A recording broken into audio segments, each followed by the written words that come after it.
Akhirnya kamu datang juga, Sang Prabu. Malu apa yang aku minta?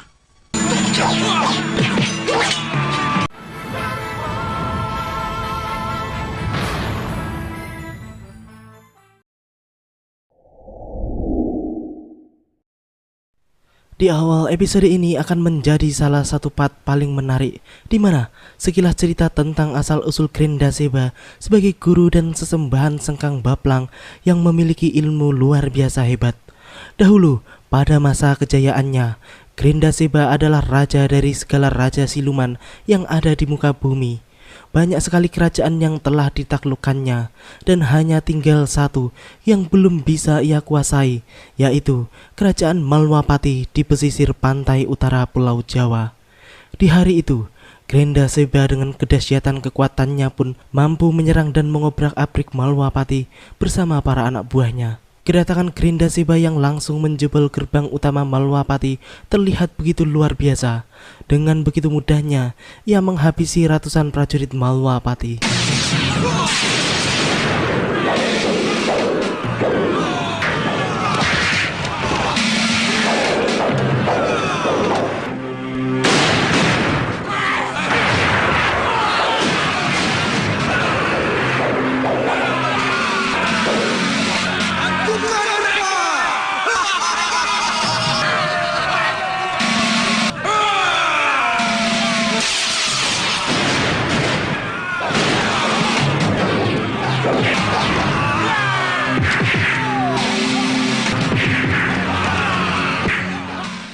Sebelum sang Grendaseba melangkah lebih jauh untuk menghancurkan Malwapati, tiba-tiba datanglah Prabu Pancadria dan Mahapatih Mandrasena yang langsung berhadapan dengan Grendaseba. Prabu Pancadria adalah ayah Angling Dharma dan Patih Mandrasena adalah ayah dari Batik Matrim. Sang raja siluman tersebut pun dengan pongahnya menyatakan bahwa dirinya meminta Malwapati kepada sang Prabu Pancadria untuk dijadikan istananya. Prabu Pancadria pun tidak terima dan marah besar mendengar permintaan gila dari Grendaseba tersebut. Akhirnya kamu datang juga, Sang Prabu. Malu apa yang aku minta? Akan kujadikan istanaku. Malwapati tidak akan menjadi milikmu, Grendaseba. Kamu sudah tua, Sang Prabu. Sudah saatnya lengser ke Prabon. Kalau aku lengser ke Prabon, maka putra Angling Dharma lah yang akan menggantikan kedudukanku. Mendengar penolakan tegas dari sang Prabu, Grendaseba pun murka dan langsung menyerang Prabu Pancadria dengan pusakanya yang sangat ganas. Namun, Prabu Pancadria bukanlah raja yang lemah. Ia pun memiliki ketinggian ilmu yang luar biasa. Dengan keris pusakanya, ia pun mampu mengimbangi serangan-serangan Grendaseba dengan sangat tenang. Tanpa terasa, jurus demi jurus pun berlalu dengan sangat cepat. Sampai akhirnya, Prabu Pancadria pun mampu mendaratkan beberapa pukulan ke tubuh Grendaseba, yang kemudian benar-benar membuat kemarahan Grendaseba memuncak. Raja siluman tersebut pun selanjutnya mengeluarkan ilmu yang berdampak sangat luar biasa, seakan hendak meruntuhkan Malwapati.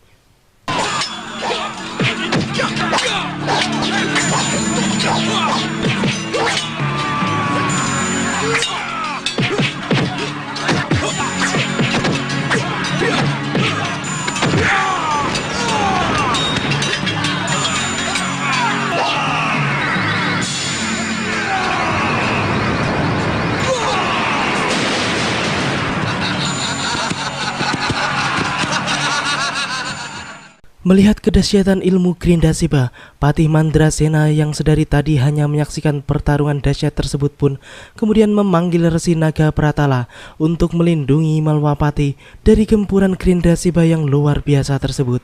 Selanjutnya, Naga Pratala pun datang memenuhi panggilan Patih Mandrasena. Naga Pratala adalah raja segala ular yang berbentuk seperti naga bermahkota.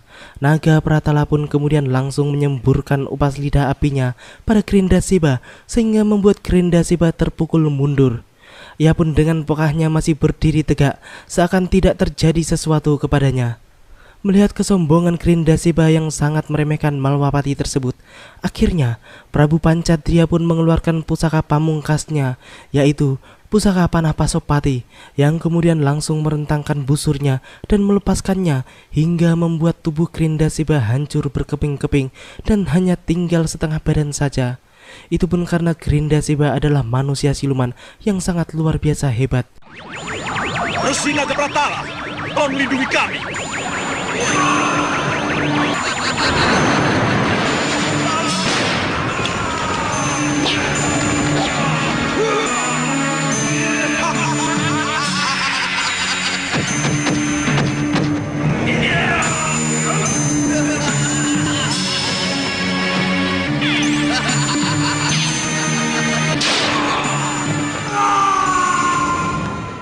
Sementara itu di Malwapati, Batik Matrim pun memberitahukan kepada seluruh pembesar kerajaan Malwapati tentang berita yang dibawa oleh Suliwah bahwa Malwapati akan menghadapi sebuah bencana besar yang belum diketahui dengan pasti bencana apa yang dimaksudkan. Para temunggung dan senopati yang mendengar tentang kabar buruk tersebut pun menyanggupi untuk lebih memperketat penjagaan dan mempersiapkan prajurit yang terlatih guna menghadapi segala kemungkinan terburuk. Namun, Beni Sepuh Rikmaseta pun kembali mendengungkan bila mana penyebab bencana tersebut adalah pengkhianatan dari dalam kerajaan Malwapati sendiri, maka akan sulit untuk diatasi. Tapi hal ketiga ini, kabar ini membuat kita menjadi sangat prihatin bahwa Malwapati akan ditimpa bencana.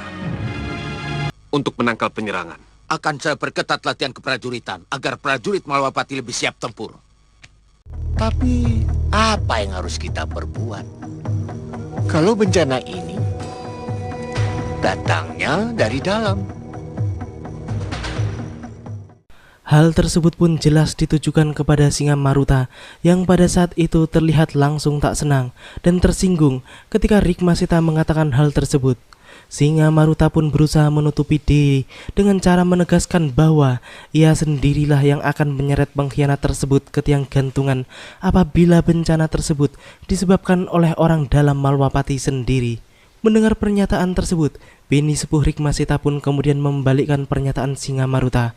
Bagaimana apabila Singa-Maruta sendiri yang menjadi pengkhianat Malwapati? Apakah akan gantung diri? Ketika mereka masih tengah terlihat bersih tegang, tiba-tiba datanglah seorang prajurit Sawopitu yang melaporkan bahwa Sawopitu runtuh dan dikuasai oleh Sengkang Baplang. Bahkan Prabu Jayadipa dan seluruh keluarganya pun telah dihabisi dengan tanpa sisa. Sehingga Maruta sendirilah yang akan menyeretnya ke tiang gantungan.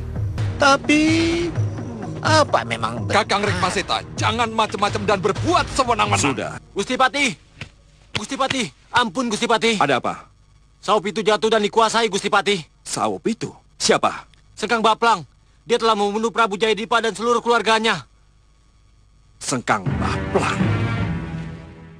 Setelah itu, Batik Matrim dan yang lainnya pun sedang berunding dengan Ki Lembu Aji tentang jatuh dan runtuhnya kerajaan Sawopitu dengan mudah di tangan Sengkang Baplang. Ki Lembu Aji yang sudah pernah bertemu dan berhadapan langsung dengan Sengkang Baplang pun menyatakan bahwa memang Sengkang Baplang seperti bukan manusia dan tingkah lakunya seperti setan yang haus akan mangsa. Suliwah pun berpendapat bahwa Sengkang Baplang merebut dan menguasai Sawopitu karena Sawopitu adalah kerajaan terdekat dengan Malwapati, sehingga akan lebih mudah untuk menyerang Malwapati apabila mereka menguasai Sawopitu terlebih dahulu. Setelah itu, Pati Batik Matrim pun menghimbau kepada seluruh pendekar, terutama Panduseta dan Tantri, untuk siap-siap berperang membela Malwapati demi kebenaran. Dia bertugas menghancurkan kekuatan putih Prabu Anglingdarma. Kalau begitu, Sawopitu dijadikan batu loncatan ke Malwapati. Jelas terbaca begitu. Itulah sebabnya kalian semua kuundang ke sini. Dan mungkin ini menjadi kesempatan baik bagi pendekar Panduseta dan Kalena Tantri yang ingin membaktikan dirinya pada Malwapati. Saya dan Kalena Tantri akan berperang untuk Malwapati, Gusti. Iya. Romo, celaka Romo. Celaka apanya? Sawopitu telah dikuasai oleh orang lain. Dikuasai oleh siapa? Sengkang Baplang, Romo. Sengkang Baplang.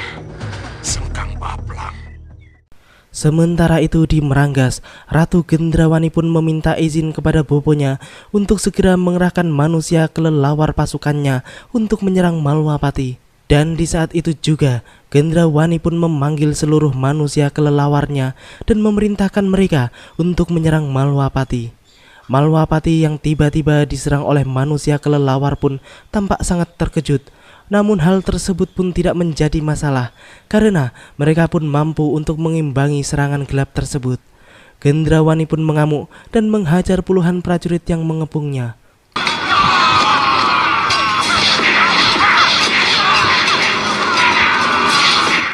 Gendrawani menyerang Malwapati. Benar, Gusti. Kita hadapi. Ayo. Batik Matrim yang mendapat laporan tentang penyerangan tersebut pun langsung mengajak seluruh pendekar untuk menghadapi mereka. Batik Matrim pun langsung berhadapan dengan Gendrawani. Tak menunggu lama, dengan beberapa jurus saja, Batik Matrim pun telah sanggup menghajar Gendrawani dengan kepalan tangannya.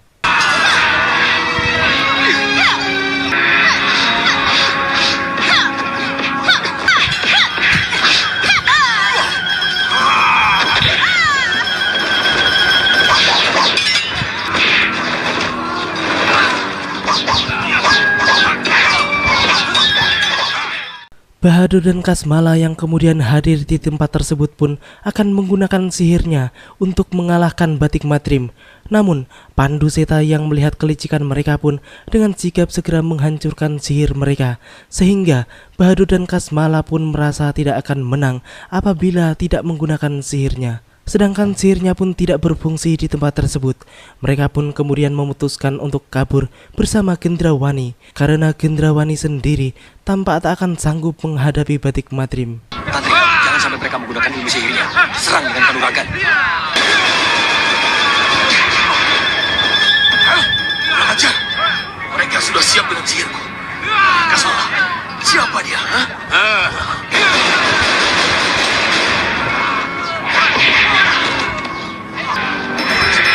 Kita harus meninggalkan tempat ini. Kabur, guru? Iya, kabur.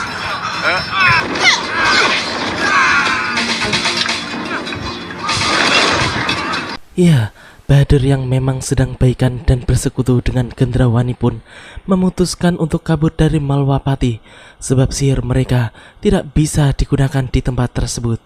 Sedangkan Gendrawani sendiri bisa mati jika harus melanjutkan pertarungannya melawan Patih Malwapati yang sangat sakti itu.